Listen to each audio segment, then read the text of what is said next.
కృష్ణకుమార్ గారు నమస్తే అండి. నమస్తే అండి. మేడం, మనకి సాధారణంగా ఏదన్నా ప్రకృతి వైపరీత్యం వచ్చినప్పుడు, అంటే తుఫాన్ లాంటివి వెళ్ళిపోయిన తర్వాత నష్టాన్ని లెక్క కడతారు. అలాంటి ఒక ప్రకృతి వైపరీత్యమే ఆంధ్రప్రదేశ్ని కమ్మేసింది 2019 నుంచి 24 మధ్య కాలంలో. ఇప్పుడు అన్ని లెక్క కడతా అంటే విస్మయం వ్యక్తం అవుతున్నాయి. ఔవా, ఔరా, ఇలా రకరకాల ఎక్స్ప్రెషన్స్ కూడా వస్తున్నాయి అన్నమాట. దేనికంటే ఏకంగా తిరుపతిలోనే ఓ సాములోరు దందా చేశారు. పేరున్న విశాఖపట్నం సాములోరు. అసలు ఏంటి మేడం ఈ సాములోరు గత చరిత్ర ఏంటి? అసలు ఈయన ఎవరు? ఈయనకి ఇంత అందలం ఎక్కాల్సినటువంటి దౌర్భాగ్యం మన రాష్ట్రానికి ఎందుకు, అందులోని తిరుపతిలోను? చెప్పండి మేడం. అంటే ఏం లేదండి. వీళ్ళు ఆ ఉగాది ఆ పండగప్పుడు ఈ పండితుల్ని ఆశీర్వచనాలు ఇస్తా ఉంటారు. అధికారంలో ఉన్న వాళ్ళకి ఇస్తారు ఆశీర్వచనం, అధికారంలో లేని వాళ్ళకి ఇస్తా ఉంటారు ఆశీర్వచనాలు. ఇద్దరికి బాగుందనే చెప్తారు వాళ్ళు. ఇద్దరికి ఎట్లా బాగుంటది? ఏదో ఒక పార్టీయే కదా గెలుస్తుంది. ఆ టైప్ లో ఉంటాయి వీళ్ళ పాండిత్యాలు. ఈ పండితులు, స్వాములు వాళ్ళు, ఇట్లాంటి వాళ్ళు అందరూ కూడా మనుషుల దగ్గర ఎంత పీడిస్తారో సామాన్య ప్రజల దగ్గర, రాజకీయ నాయకులకు కూడా బాగా ఆశ ఎక్కువైపోయింది. ఈ ఆశ ఎక్కువైపోయిన పరిస్థితుల్లో వీళ్ళు కూడా వాళ్ళ మీద ఆధారపడుతున్నారు. అంటే పోయినసారి ఏం జరిగిందంటే 2019కి ముందు ఇతను రాజశ్యామల యాగం చేయించాడు. ఎవరి చేత? జగన్మోహన్ రెడ్డి చేత. అలాగే జగన్మోహన్ రెడ్డిని హిందువుగా మార్చి ఆ గోదావరిలో ముంచి లేపాడు 3 సార్లు. లేపి ఈ క్షణం నుంచి నువ్వు హిందువు అయిపోయావు అని చెప్పేశాడు ఆయన. చెప్పేసేస్తే మరి అంత కార్యక్రమం చేసిన ఆయనకి ఏదో ఒకటైతే సమర్పించుకోవాలి కదా. ఒక ఫ్రీ లైసెన్స్ అయితే ఇచ్చేయాలి కదా. ఆ ఫ్రీ లైసెన్సే ఆయనకి ఆ ఏమిచ్చాడంటే, నీ ఇష్టం, వైజాగ్ లో నువ్వేం తీసుకుంటావో, తిరుపతిలో ఏం తీసుకుంటావో అని చెప్పి ఇచ్చేశాడు. అయితే పైగా దానికి నజరానాగా ఆ అతను ఏం చెప్పాడంటే, ఇంకొక 30 ఏళ్ళు ఉంటావు నువ్వు అని చెప్పాడు. ఇతనే మొన్న ఎలక్షన్స్ ముందు కూడా ఇతనే గెలుస్తాడు అని చెప్పాడు. వేణుస్వామి లాంటి వాళ్ళు. ఆ అయినా ఒకట్లేండి, మనం పాపం వీళ్ళని ఏం అనుకోవద్దు. ఎందుకంటే వీళ్ళు ఎలాగూ స్వాములోళ్ళే. వీళ్ళు ఏ ఎండకు ఆ గొడుగు పడతారని తెలుసు. కానీ సాక్షాత్తు మేధావులు, పెద్ద పెద్ద జర్నలిస్టులు, ప్రొఫెసర్లు, వాళ్ళే ఆ జగన్ గురించి వాస్తవ పరిస్థితుల్ని కావాలని తొక్కిపెట్టి అంచనా వేయకోకుండా గెలుస్తాడు గెలుస్తాడు అని నెత్తిన పెట్టుకుని ఊరేగినప్పుడు, ఇలాంటి వాళ్ళు అసలు ప్రతి స్వామీజీకి ఇది ఛాలెంజ్ అండి, ఓపెన్ ఛాలెంజ్. ఎవరికి కోపం వచ్చినా, ఎవరికి ఇష్టం ఉన్నా ఇష్టం లేకపోయినా, ప్రతి స్వామీజీకి ఒక గతం ఉంటది. ఆ గతాన్ని నిష్పక్షపాతంగా ధైర్యంగా వెలికి తీస్తే వాడొక దొంగ అయి ఉంటాడు ఖచ్చితంగా. ఇంకా వీళ్ళని లేదు వాళ్ళని లేదు. కాకపోతే దొరికే వరకే వాళ్ళ దొరతనం. మీరు మొత్తం భారతదేశం మొత్తం ఎతకండి, ఏ ఒక్క స్వామీజీకైనా చిన్నప్పటి నుంచి గతం సరిగా ఉన్నది అని. అంటే నేను మరీ పురాతన కాలంకి వెళ్ళి మాట్లాడట్లేదండి, ఈ మధ్య కాలంలో సంగతి చెప్తున్నా. ఒక 100 ఏళ్ళు అనుకోండి పోని. ఈ 100 ఏళ్లలో మనకు ఎవరైతే స్వామీజీలు అనే వాళ్ళు ఉన్నారో, పేరుబడిన వాళ్ళు, వాళ్ళ చరిత్ర ఇది. వాళ్ళు దోపిడీ కోసం కాక, పరాన్న బుర్కుల్లాగా ఉండటం కాక, పరాన్న జీవుల్లాగా బతకటం కాక, వాళ్ళు మంచిగా ఉంటారా అండి?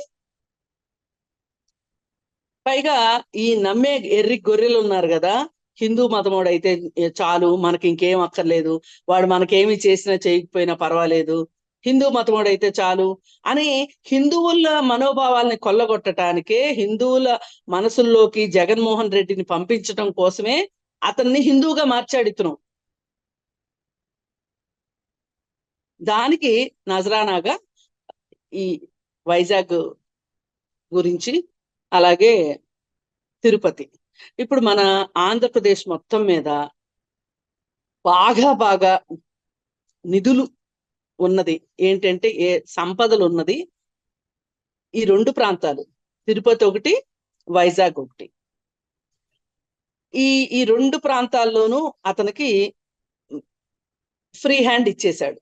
ఇచ్చేసిన తర్వాత అతను ఇప్పుడు తిరుపతికి వచ్చి, తిరుపతిలో ఒక ల్యాండ్ ఏదైతే ఉందో ధార్మిక కార్యక్రమాలకు ఉపయోగించాలి అని ఉన్న స్థలం ఏదైతే ఉందో ఆ స్థలంలో ఆ స్థలాన్ని ఈయనకి ఇచ్చేశాడు జగన్మోహన్ రెడ్డి. పేదవాళ్ళందరికీనేమో సెంటు భూమిలో మీరు ఇల్లు కట్టుకోండి, మీ బతుకులు ఇంతే అని వాళ్ళకి చెప్పి, ఏది మునిగిపోయే చోట, వర్షాలు వస్తే ఆ స్థలాలు కనిపించని చోట, అట్లాంటి చోట్లేమో పేదవాళ్ళకి ఇచ్చి, ఈ స్వామీజీకి మట్టుకు మంచిగా తిరుపతిలో మంచి ల్యాండ్ ఇచ్చాడు. ఇస్తే పోనీ ఇది ఎలాగూ ఫ్రీగానే వచ్చింది కదా, కనీసంలో కనీసం నిబంధనల ప్రకారం కడదామని కూడా లేకుండా వాడెంత కక్కుర్తోడో. వాడు పక్కా వ్యాపారండి, వ్యాపార లక్షణమే చూపించాడు అక్కడ. అక్కడ శుభ్రంగా దాన్ని నిబంధనలు అన్నిటికీ నీళ్లు వదిలేసేసి కట్టేశాడు. కట్టేసి ఇప్పుడు ఆ రూములు అద్దెకిస్తాడంట. అది ఆయన చేయబోయే కార్యక్రమం. ఇప్పుడు తిరుపతి ఎలా తయారైంది, తిరుపతి తిరుమల అంటే టిటిడి బోర్డు మొత్తం నిజంగా ఈ పండితులు చెప్పే భాషలో చెప్పాలి అంటే దానికి ఒక పెద్ద సంప్రోక్షణ జరగాలి. నేనైతే నమ్మను కానీ అట్లాంటి వాటిని పెద్ద సంప్రోక్షణ జరగాలి. అంటే మైల పడిపోయింది ఇట్లా అంటారు కదా, మైల పడలేదండి, మకిలి పట్టింది. ఈ మకిలిని గీరాలి. ఇప్పుడు ఎవరు గీరతాడు అనేది, ఇప్పుడు ఎవరు పిల్లి మెడలో గంట కడతారు అనేది ఇప్పుడు చూడాల్సిన కార్యక్రమం. ఇప్పుడు టిటిడి బోర్డు ఉంది. మనం ఈ సందర్భంలో టిటిడి బోర్డు గురించి కూడా చెప్పుకోవాలి. ఈ టిటిడి బోర్డు ఇంతకు ముందు ఉండే సభ్యుల సంఖ్యను పెంచి అదొక పెద్ద జింబో కమిటీ లాగా చేసి ఎవరు డబ్బులు ఇస్తే వాడికి టిటిడి మెంబర్లు ఇచ్చేశారు. ఎలాంటి ఒక మహానుభావులు ఉన్నారంటే దానిలో ఎక్కడన్నా ఒకటి అరా మహాభక్తులు ఉంటే ఉండొచ్చు కానీ, హైదరాబాద్ లో ఒకడు సాహితీ హౌసింగ్ ప్రైవేట్ లిమిటెడ్ అని పెట్టి, భూదాటి లక్ష్మీనారాయణ మహానుభావుడు, ఆయన ప్రీ లాంచింగ్ పేరుతోటి అపార్ట్మెంట్లు అమ్మాడు. అమ్మేసి కొంత ల్యాండ్ ఉంటే చాలా ల్యాండ్ ఉందని మభ్యపెట్టి జనాల దగ్గర నుంచి డబ్బులు తీసుకొని, ఆ డబ్బులతోటి శుభ్రంగా పిల్లల పెళ్లిళ్ళు, ఆయన జలసాలు, ఆయన వ్యవహారాలు అన్ని నడిపించుకొని వైసీపీ పార్టీకి బోలెడు డబ్బులు సమర్పించుకుంటే, ఏది ఈ మధ్య తరగతి మహానుభావులు ఇచ్చిన డబ్బులే ఇచ్చి వాడు శుభ్రంగా అది కొనుక్కున్నాడు. ఏది టిటిడి బోర్డు మెంబర్ కొనుక్కున్నాడు, ఖచ్చితంగా కొనుక్కున్నాడు. ఏది మొన్న నీటు పేపర్లు లీక్ అయితే కొనుక్కున్నారు చూడండి, 10 లక్షలు పెట్టి 50 లక్షలు పెట్టి కొనుక్కున్నారు చూసారా, అలా వాడు కొనుక్కున్నాడు. కొనుక్కున్న తర్వాత ఇప్పుడు ఈ మధ్య వాడి మీద కేసు అయింది సిసిఎస్ లో. అయిన వెంటనే వాడు ఆ మెంబర్షిప్ నుంచి తీసేశారు వాడిని. సరే, తీసిన తర్వాత కేసు అయింది కదా, ఆ కేసులో వాడు పేపర్లన్నీ సబ్మిట్ చేశాడు, కోర్టుకు సబ్మిట్ చేయాలి కదా. దానిలో వాడి పర్సనల్ ఖర్చులండి 102 కోట్లు ఉంది. అంటే టిటిడి దీనికి ఎంత ఇచ్చుండొచ్చు అంటే, బోర్డు మెంబర్షిప్ కోసం వైసీపీ పార్టీకి ఎంత ఇచ్చుండొచ్చు. ఇలాంటి గాలిని, వెధవల్ని, దొంగల్ని, లుచ్చాల్ని, వీళ్ళందరినీ టిటిడి బోర్డు మెంబర్లుగా చేర్చుకుంటున్నారు. ఇది ఆ టిటిడి బోర్డు. మరి ఇది ఒక్కటి సరిపోలేదు మాకు టిటిడి బోర్డుకి. ఇంకా ఏమేం చేసాము, లెటర్ల ద్వారా దర్శనాల కోసం అని చెప్పి ఎమ్మెల్యేలకి, మంత్రులకి, వాళ్ళ ఎమ్మట వచ్చేవాళ్ళు 5గురని పాస్ తీసుకుంటే 10 మంది వచ్చేయటం.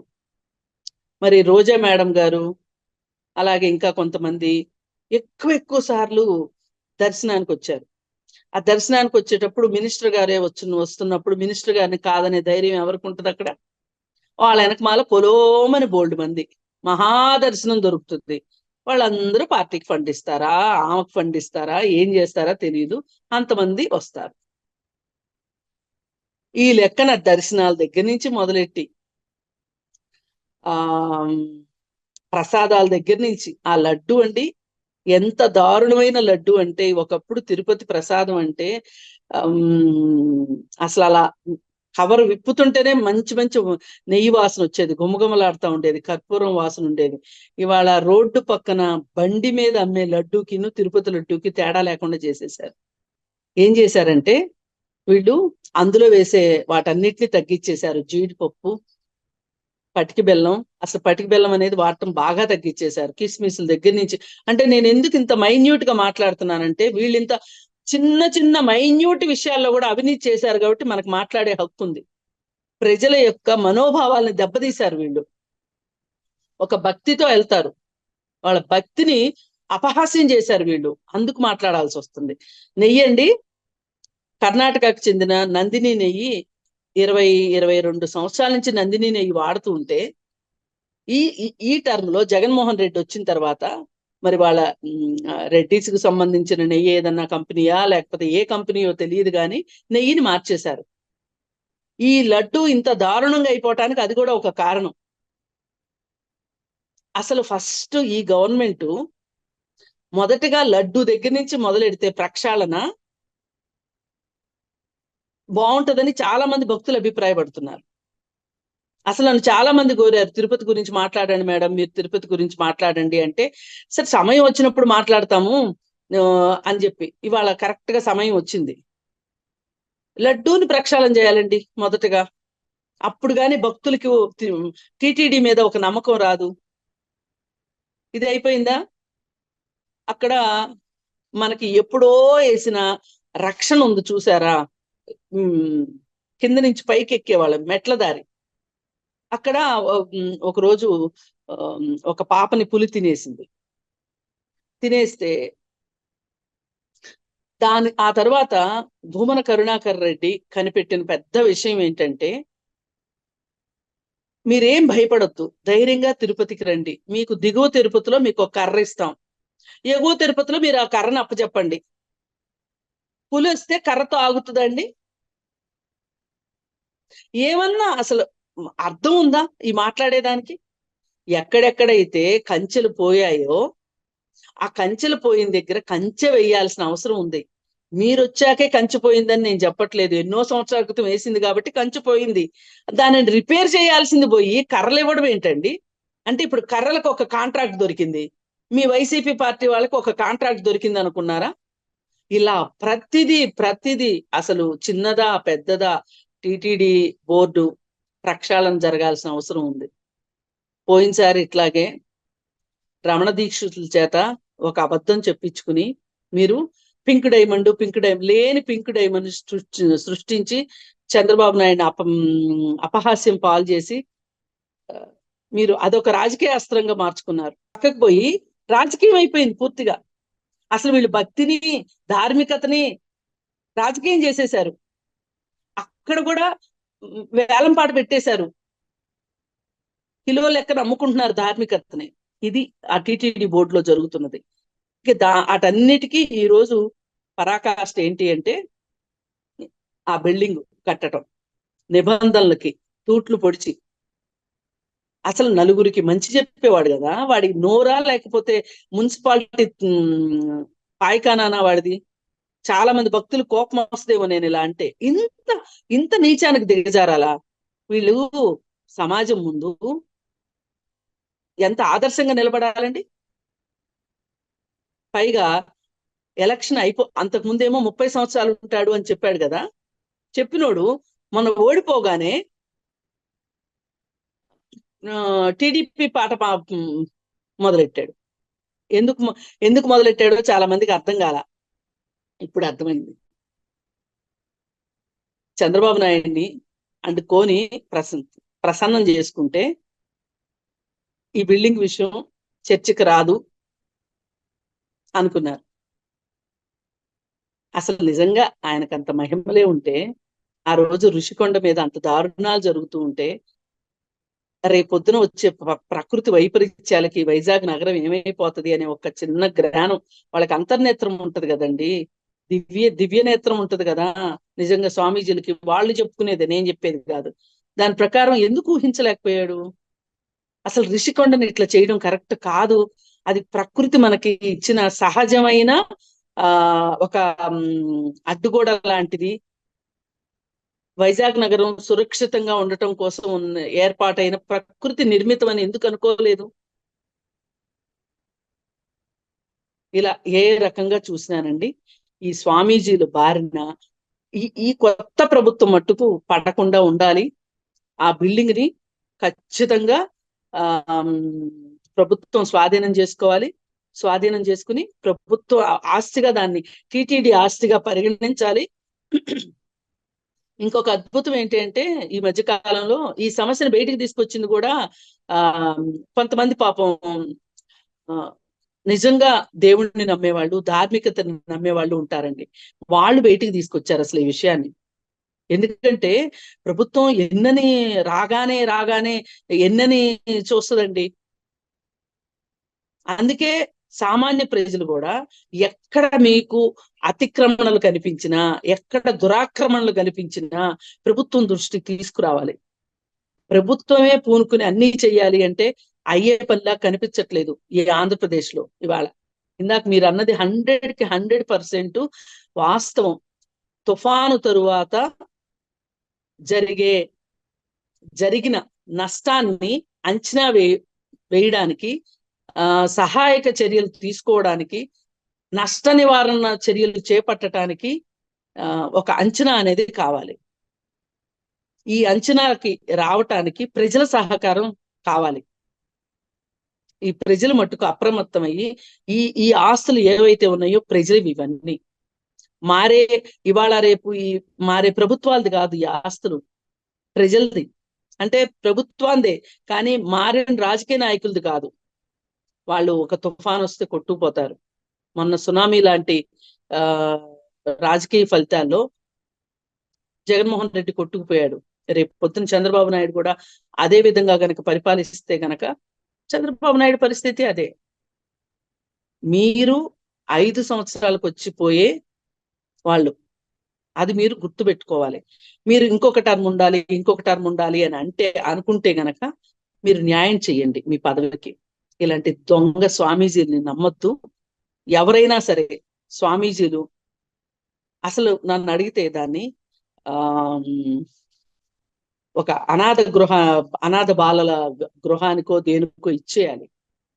లేదు అనుకుంటే టిటిడి భక్తుల కోసం అయినా వాడాల్సిందే తప్పితే అతనికి మట్టుకు స్వరూపానంద స్వామికి మట్టుకు, స్వామి అనకూడదు, స్వరూపానందకి మట్టుకు దక్కటానికి వీల్లేదు.